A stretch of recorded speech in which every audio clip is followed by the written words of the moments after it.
welcome to Learn with Mamta. My name is Mamta and I am your biology mentor.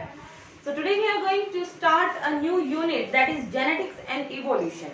उसका हम पहला chapter करने जा रहे हैं that is principle of inheritance and variation. ये वाला चैप्टर करने जा रहे हैं and most welcome to those students or fellows who are visiting my channel first time. Okay, so let's get into this genetics. So genetics is a broad term. Genetics एक बहुत बड़ी term है, ठीक है, जो इस चैप्टर में हम पढ़ने जा रहे हैं that is Mendelian genetics. Genetics is of 3 type, ठीक है. Firstly we discuss what exactly genetics is. Genetics is the passing और study of the characters which are passing from one generation to another generation.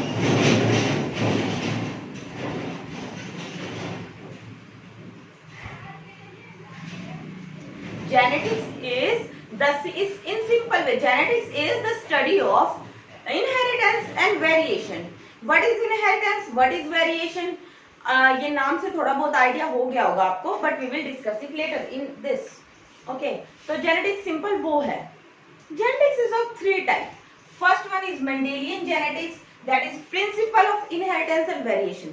जो भी हम पढ़ेंगे वो आता है मेंडेलियन जेनेटिक्स में. इसको क्लासिकल जेनेटिक्स भी बोलते हैं. जो हमारा chapter the principle of inheritance and variation है.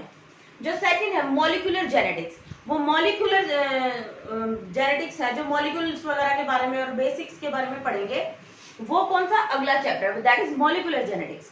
और इवोल्यूशनरी चेंजेस और इवोल्यूशन के बारे में पढ़ेंगे, that is evolutionary genetics. So today we are going to discuss about classical genetics, Mendelian genetics and the principle of inheritance and variation. ठीक है, तो सबसे रूट लेवल से लेके चल रहे. We'll start from root level. Like Baggett's like. Species specificity. Species specificity. हर एक organism में होता है. हाथी का बच्चा हाथी को ही तो जन्म देगा, गधे के बच्चे को तो जन्म नहीं दे सकता है, ठीक है. This is the theory. Like begets like. Human being के बच्चे को जन्म देंगे, बर्ड्स के बच्चे को जन्म देगा, और एनिमल्स के बच्चे को ही जन्म देंगे, ठीक है. Reproduction and genetics are linked. Second point, reproduction and genetics are linked. I have already told you what genetics is. Genetics is the study of heredity, variation, inheritance. Heredity inheritance क्या होती है बेटा? Transfer of characters from parents to offspring, ठीक है. अगर किसी parent की brown eyes हैं, बच्चों की भी ब्राउन आईज हो जाती है, दैट इज हेरिडिटी. किसी के घुंघराले बाल हैं, बच्चों के भी बाल घुंघराले आएंगे, दैट इज हेरिडिटी. वो हेरिडिटी की वजह से होता है कि कैरेक्टर्स मम्मी पापा से बच्चों के अंदर ट्रांसफर हो गए और फिर उनसे उनके बच्चों के अंदर ट्रांसफर हो गए, ठीक है. But next one is variation. Variation भी है, थोड़ा सा मैं आपको एक्सप्लेन कर देती हूँ. वेरिएशन क्या होती है? जो बच्चे होते हैं वो मम्मी पापा की एग्जैक्ट कॉपी नहीं होते, उनमें कुछ ना कुछ चेंज होता है. वो कैसे होता है? वो वेरिएशंस की वजह से होता है. एग्जैक्ट कॉपी नहीं, तो क्योंकि मदर के क्रोमोसोम आ रहे हैं, फादर के क्रोमोसोम आ रहे हैं, then they are combined to form a new individual. उसमें उनके कॉम्बिनेशन कैरेक्टर्स आएंगे और कुछ न्यू कैरेक्टर्स भी बन सकते हैं, है ना. So that is variation. तो क्या है? Reproduction and genetics are linked. कैसे लिंक्ड है? ट्रांसफर ऑफ कैरेक्टर कैसे होगा अगर रिप्रोडक्शन नहीं होगी तो? अगर रिप्रोडक्शन नहीं होगी तो ट्रांसफर ऑफ कैरेक्टर कैसे होगा? वेरिएशन कैसे आएगी? So that's why reproduction and genetics are linked, ठीक है. Genetics deals with the inheritance and the variation. Inheritance और वेरिएशन को स्टडी को जेनेटिक्स बोला गया इन अ वेरी सिंपल वे. कोई भी बुक उठा लो, ठीक है, उसमें जेनेटिक्स की अलग अलग डेफिनेशन मिलेगी. अब हम ये कर रहे हैं कुछ बेसिक कॉन्सेप्ट इन जेनेटिक्स. अभी चैप्टर स्टार्ट नहीं हुआ है, ठीक है. दीज आर बेसिक कॉन्सेप्ट है, ताकि हम जब चैप्टर पढ़ेंगे तो हमें बहुत इजी हो जाएगा. What is inheritance? Parent to progeny. Parents से बच्चों के अंदर कैरेक्टर का ट्रांसफर होना is inheritance. Then variation, I have already told you, male and female gametes are combined to form a new individual. So then जो new individual है वो दोनों के कॉम्बिनेशन कैरेक्टर्स शो करेगा with the little bit variation, ठीक है। Inheritance from the basis of heredity similar, inheritance is the basis of heredity, inheritance heredity का base है। हेरिडिटी क्या होती है बेटा, जब ट्रांसफर ऑफ कैरेक्टर्स होता है वो सिमिलैरिटी भी ट्रांसफर होती है और डिससिमिलैरिटीज भी ट्रांसफर होती हैं विद बच्चों में, ठीक है। जो सिमिलैरिटीज होती है उनको हेरिडिटी बोलते हैं, सिमिलैरिटीज को। Human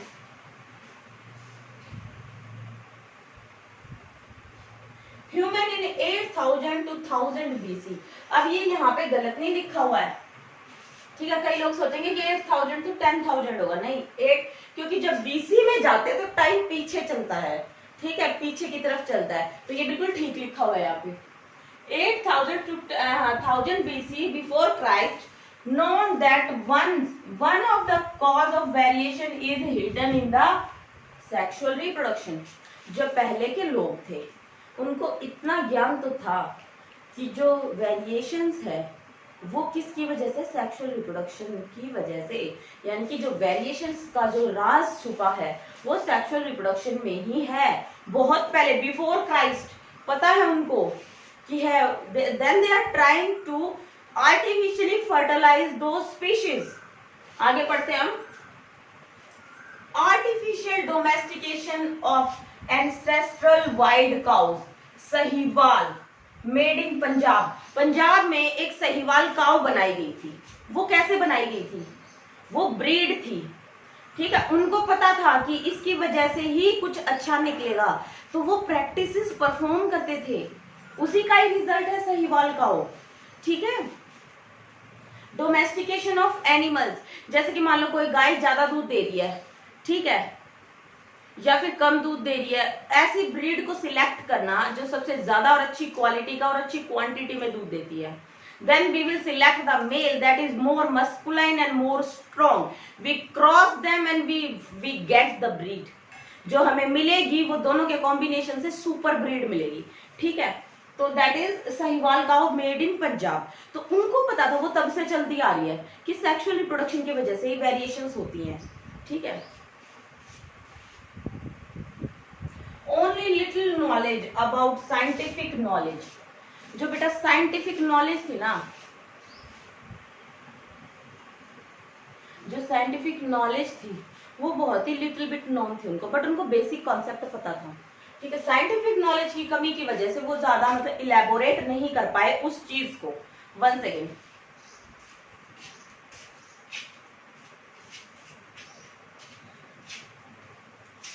genetics. What is genetics? Genetics study of heredity and variation और study of genes and chromosomes. Genes और क्रोमोसोम्स की स्टडी को भी हम क्या बोलते हैं, जेनेटिक्स बोलते हैं। जीन हम आगे एक्सप्लेन कर देंगे, ठीक है। क्रोमोसोम अगली स्लाइड में, क्योंकि क्रोमोसोम कुछ आपको पता ही होगा। क्रोमोसोम इस टाइप का स्ट्रक्चर होता है बेटा, highly condensed form of DNA. जो डीएनए प्रेजेंट होता है सेल के अंदर वो बहुत ही ज्यादा कंडेंस्ड फॉर्म में यहाँ प्रेजेंट होता है, और इसके ऊपर प्रेजेंट होते हैं बेटा जीन, ठीक है। क्रोमोसोम के ऊपर क्या प्रेजेंट होते हैं, gene. We will discuss it in detail in our next slide, ठीक है। मैंने थोड़ा आइडिया दिया, जीन क्या होते हैं यहाँ प्रेजेंट होते हैं, पढ़ेंगे हम आगे। Genetics is of three types: Mendelian genetics, that is classical genetics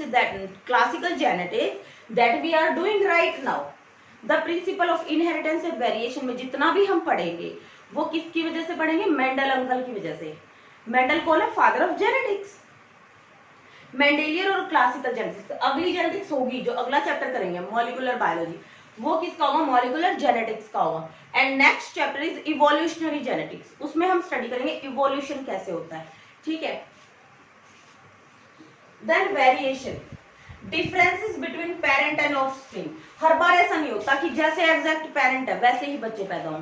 कई बार क्या होता है कि बच्चे बहुत डिफरेंट लगते हैं अपने पेरेंट्स से, तो मतलब सिमिलैरिटीज, तो जो उनके एक जैसे कैरेक्टर थे वो तो ट्रांसफर होते ही हैं, कई बार उनके अलग अलग कैरेक्टर भी ट्रांसफर हो जाते हैं, इसीलिए बच्चे बिल्कुल डिफरेंट दिखते हैं पेरेंट्स से।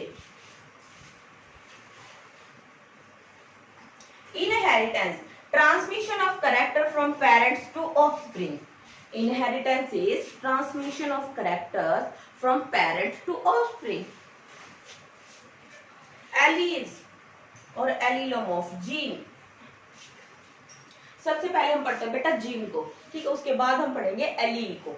जीन क्या होता है? It is the coding segment of DNA, basic unit of genetics and coding segment of DNA. This is the concept making of you. To further entering into the chapter, firstly we are going to discuss about some basic concepts. ठीक है, तो basic concept हम proper definitions नहीं करें, मैं सिर्फ समझाने के लिए सबसे शॉर्टेस्ट डेफिनेशन जो आपको समझ में, what is gene? Coding segment. What is gene? Coding segment. What is inheritance? Transfer of characters. What is heredity? Transfer of character, that is specially similarities. Okay, gene it is the coding segment of DNA. अब आप देख लीजिए example, ये DNA का strand है, ठीक है, आप सबको पता है डीएनए कुछ इस टाइप का दिखता है, ये डीएनए का स्ट्रैंड है। अब इसके ऊपर जीन है, 4 जीन लगा लो, 1 2 3 4। जीन क्या करते हैं? कोड्स फॉर एमआरएनए, एमआरएनए का स्ट्रैंड बनाते हैं। एमआरएनए फिर क्या करता है? प्रोटीन सिंथेसिस करता है, और जो प्रोटीन होते हैं वो हमारी बॉडी को बनाने में और हमारी बॉडी में एक्सप्रेशन कॉज करने में हेल्प करते हैं, ठीक है, एक्सप्रेशन कॉज करेंगे। फिर ब्राउन आईज है, वो किसकी वजह से? स्पेशल प्रोटीन बनेगा, उसकी वजह से हमारी आईज ब्राउन दिखेंगी, ठीक है। हमारे हेयर ब्लैक है तो वो स्पेशल प्रोटीन बनेगा, उसकी वजह से हमारे हेयर ब्लैक दिखेंगे।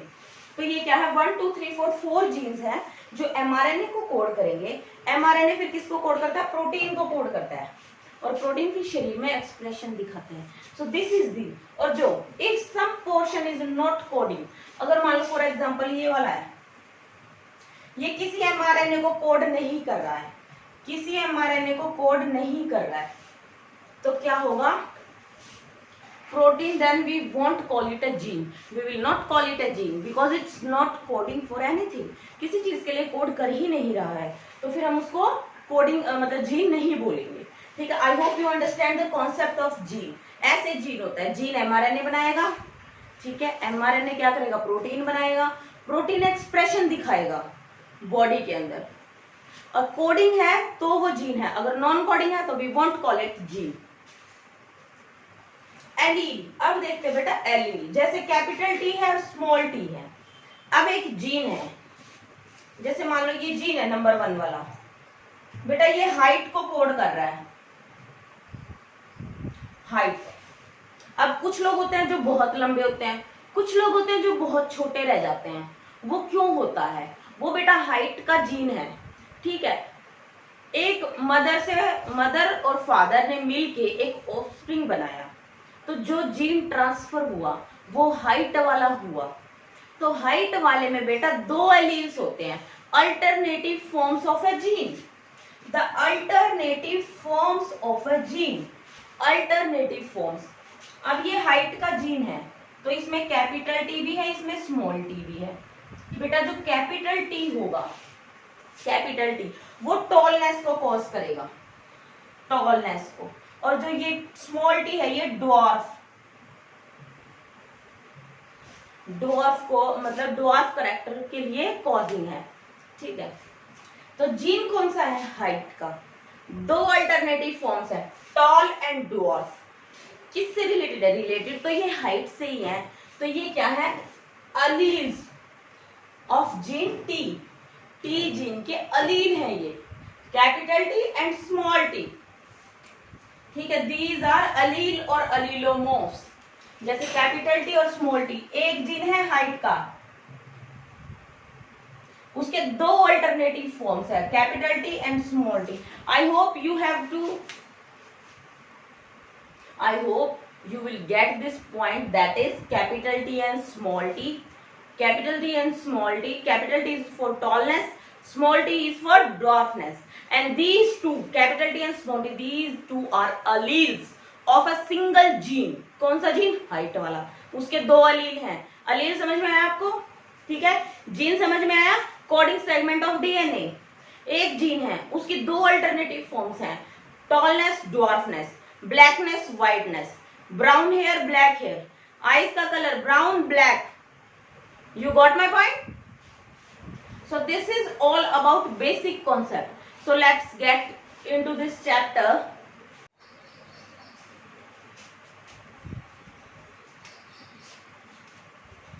Now comes some more important terms which are frequently going to use in this chapter. Frequently again and again we are going to use these terms. तो आपको पता होना चाहिए कि ये क्या मैं बोल रही हूँ, क्योंकि एक एक टर्म के पीछे पूरी पूरी हिस्ट्री है, पूरे पूरे कॉन्सेप्ट्स हैं. तो आपको each and every basic concept, your concept should be clear. ठीक है, तभी तो आगे हम उन टेस्ट जो हम करेंगे, क्रॉसेस परफॉर्म करेंगे, वो हम अच्छे से कर सके, क्योंकि you need practice for that. Biology में बहुत से चैप्टर्स ऐसे हैं जिनकी हमें इतनी ज्यादा प्रैक्टिस की जरूरत नहीं है. मतलब हम लर्न कर लेते हैं, बेसिक कॉन्सेप्ट समझ लेते हैं, डायग्राम्स की प्रैक्टिस कर लेते हैं, but that's it. But in this chapter you have to learn theory. Theory पढ़नी पड़ेगी, उसको समझना पड़ेगा. Then we have to implement that theory in another concept. वहां पे हमें देखना पड़ेगा कि थ्योरी कैसे इम्प्लीमेंट हो रही है, इसके अंदर ये कैरेक्टर कैसे शो करेगा, और कुछ न्यूमेरिकल टाइप क्वेश्चंस होते हैं वो हम प्रैक्टिस करेंगे इस चैप्टर के लास्ट में, ताकि आप लोगों का कॉन्सेप्ट एकदम से क्लियर हो जाए. जो बच्चे नीट का एग्जाम दे चुके हैं उनको तो पता होगा कि किस टाइप के क्वेश्चंस आते हैं.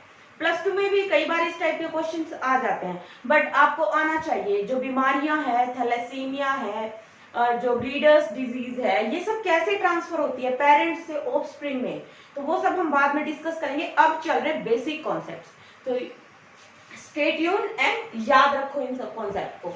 Important terms which are going to use in this chapter. First one is dominant character. Dominant. I hope you understand with the word that is dominant. Dominant क्या होता है बेटा?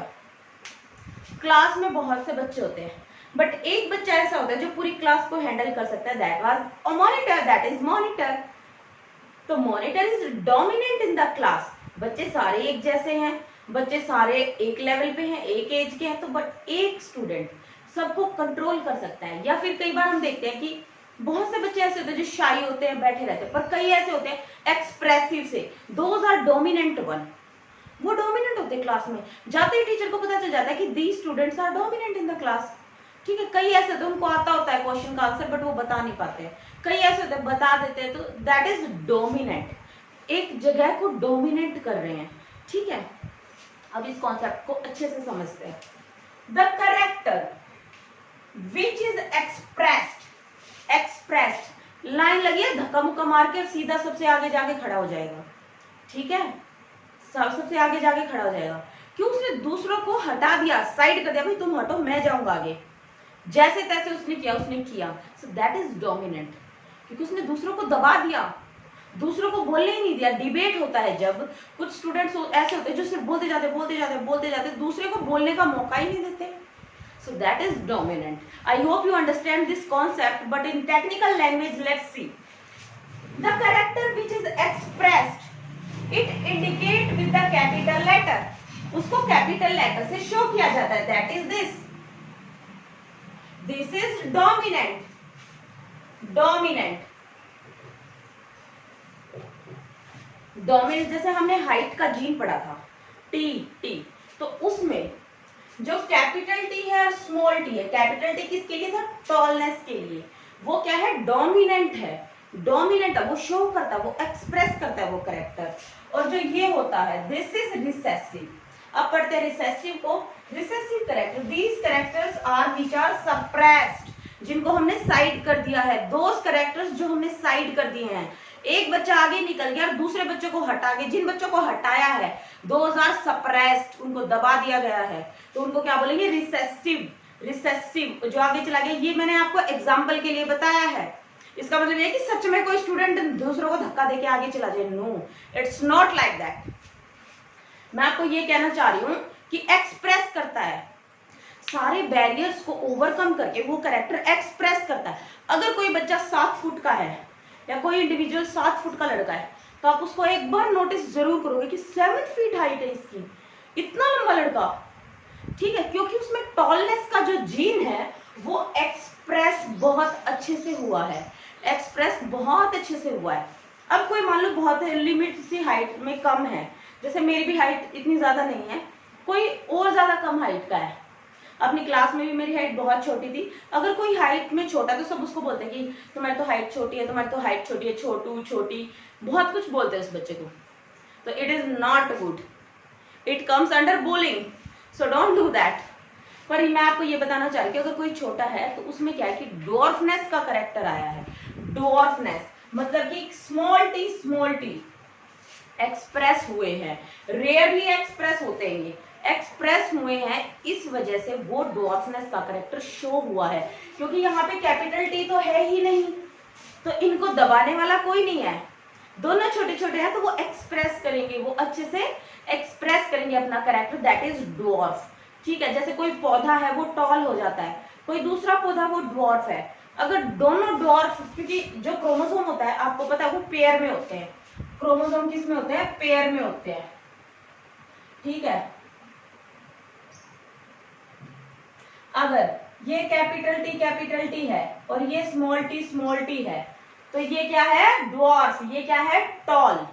ठीक है, अब इसमें एक और कंडीशन आती है, 1 second.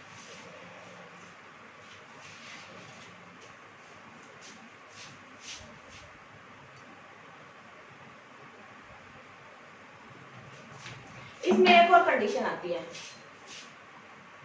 Capital T small T. अब बताओ ये कौन सा करेक्टर है, ये हम आगे पढ़ेंगे। अब ये मत कह देना कि टॉल है डॉर्फ है दोनों साथ में आके तो बीच की हाइट का कुछ बन जाएगा, ऐसा नहीं है। ठीक है, बिकॉज जो हर एक करेक्टर है ये कभी भी ब्लेंड नहीं होते, those characters will not blend, ऐसे ब्लेंड नहीं होते। इसका मतलब ये थोड़ी ना किसी की आईज ब्लैक है किसी की ब्राउन है तो मिलके कोई डार्क ब्राउन या लाइट ब्राउन जैसा कोई कलर बन जाएगा, नो। अगर किसी पौधे पे पिंक फ्लावर आ रहे हैं, किसी पौधे पे व्हाइट फ्लावर आ रहे हैं, तो पिंक और व्हाइट मिलके, या फिर रेड फ्लावर आ रहे हैं और व्हाइट आ रहे हैं, दोनों मिलकर कुछ अलग सा ही पिंक सा कलर बना देंगे, it is not possible. Special cases में पॉसिबल है, we will discuss it in later in our class, in this crosses वगैरह करेंगे जब उसमें पढ़ेंगे हम। बट फिलहाल जो बेसिक कॉन्सेप्ट है, दोज कैरेक्टर्स टॉलनेस और dwarfness will not combine together, blend नहीं करेंगे बिल्कुल भी। तो इसमें क्या है, इसमें टॉलनेस शो करेगा, टॉलनेस शो करेगा। कैसे शो करेगा, क्योंकि ये डोमिनेंट कैरेक्टर है सॉरी, ये डोमिनेंट कैरेक्टर है, इसने साइड वाले को दबा दिया, तो जो डॉर्फिज्म का कैरेक्टर है वो एक्सप्रेस ही नहीं कर पाया अपने को, टॉलनेस वाले ने ही एक्सप्रेस कर दिया, तो पौधा या इंडिविजुअल टॉल ही रहेगा। ठीक है, I hope you understand this concept, dominant and recessive. Now comes homozygous and heterozygous. देखो बेटा, dominant, recessive, homozygous, heterozygous, phenotype and genotype, frequently they are frequently, we are going to use them frequently, तो आपको पता होना चाहिए, exact definitions भी आ सकती है इसकी। Homozygous, these chromosomes, the chromosome pair carries similar allele।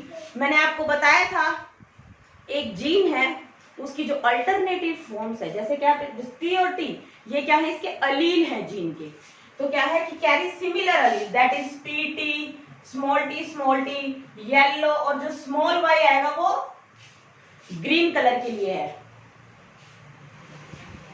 Heterozygous, this the condition in which chromosome pair dissimilar allele, that is capital T small t and capital Y small y। तो ये क्या है, capital T small T, ये क्या है, heterozygous, ये क्या है, होमोजाइगस, ये क्या है, होमोजाइगस। होमो मतलब सेम, हेटेरो मतलब डिफरेंट। क्या different, alleles of a gene, एक हाइट का जीन है उसके अलील्स दोनों सेम है तो वो होमोजाइगस का, उसके अलील डिफरेंट है तो वो हेटेरोजाइगस है। Phenotype, then comes most important, phenotype and genotype. The phenotype, visible characters, that is capital T and capital B, that is brown color for eyes। तो ये क्या है, visible characters। ठीक है बेटे, visible characters, फॉर एग्जाम्पल अगर toll है तो हमें दिख गया कि ये पौधा है, ये टॉल है, ये लंबा है, बट कैसा लंबा है, पौधा टॉल है, इसकी आईज ब्राउन है, वो हमें दिख गया, देखने से ही हम बता देंगे कि हाँ भाई ब्राउन कलर है, हाँ भाई टॉल है, हाँ भाई ड्वार्फ है, तो वो क्या है बेटा, फिनोटाइप। देखने से हम अंदाजा लगा लेते हैं। वी कैन जज by seeing, only by seeing the physical appearance. Physical appearance देखने से ही हमें पता चल जाएगा कि हाँ भाई इसकी आईज ब्राउन है, इसके बाल करली हैं और ये पौधा टॉल है, इस पे अच्छे फ्रूट आते हैं। ठीक है, वो देखने से ही हम बता देंगे, that is phenotype. Then comes genotype. Genotype क्या होता है? The actual genetic composition of a character. आपको पता है ना actual composition of a character क्या है? Capital T and small T. अब देखिए जीनोटाइप क्या, वो उसका जेनेटिक मेकअप है। कैसे? जैसे कि मान लो ये कैपिटल टी ये टॉल है, आप सबको पता है ये भी टॉल रहेगा, but this is not shown physically. ये फिजिकली हम नहीं बता सकते कि इसका जो जेनेटिक मेकअप है वो कैपिटल टी स्मॉल टी का या कैपिटल टी कैपिटल टी का। हमें ये तो दिख गया लंबा है, पर वो उसके जेनेटिक्स में ये भी हो सकता है और उसके जीन्स में ये भी हो सकता है। तो वो हम कैसे पता लगाएंगे? वो हमें कुछ क्रॉसेस हैं वो बना के हमें पता लगाना कि हाँ भाई ये तो हाइब्रिड वाला था, यानी कि ये तो ये वाला टी था टॉलनेस का। ठीक है, वो हम आगे पढ़ेंगे, बस आप ये समझ लीजिए कि जीनोटिपिक है। जेनेटिक मेकअप वो अंदर से हम लेंस लेके थोड़ी घूमते हैं कि अंदर से हम देख के बता देंगे, वो लेंस से भी नहीं पता चलेगा। वो किससे पता चलेगा? वो क्रॉसेस परफॉर्म करने पड़ेंगे, तो उससे हमें पता चलेगा कि कैपिटल टी वाला टॉल है या कैपिटल टी स्मॉल टी वाला टॉल है। ठीक है, so that's it, this is the important terms. And last but not the least, definitely not least, father of genetics, Gregor George Mendel is the father of genetics, classical genetics और Mendelian genetics। इन्हीं के नाम पे इस chapter को Mendelian genetics बोला गया। That is the principle of inheritance and variation. So अब आपके आगे फोटो आ गया होगा फादर ऑफ जेनेटिक्स का, that is Gregor George Mendel. इनको नमन करो और let's start this chapter.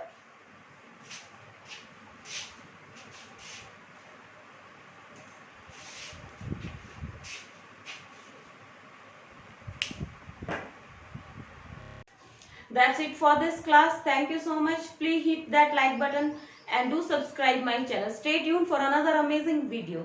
In our next class, we are going to discuss about Mendelian experiment.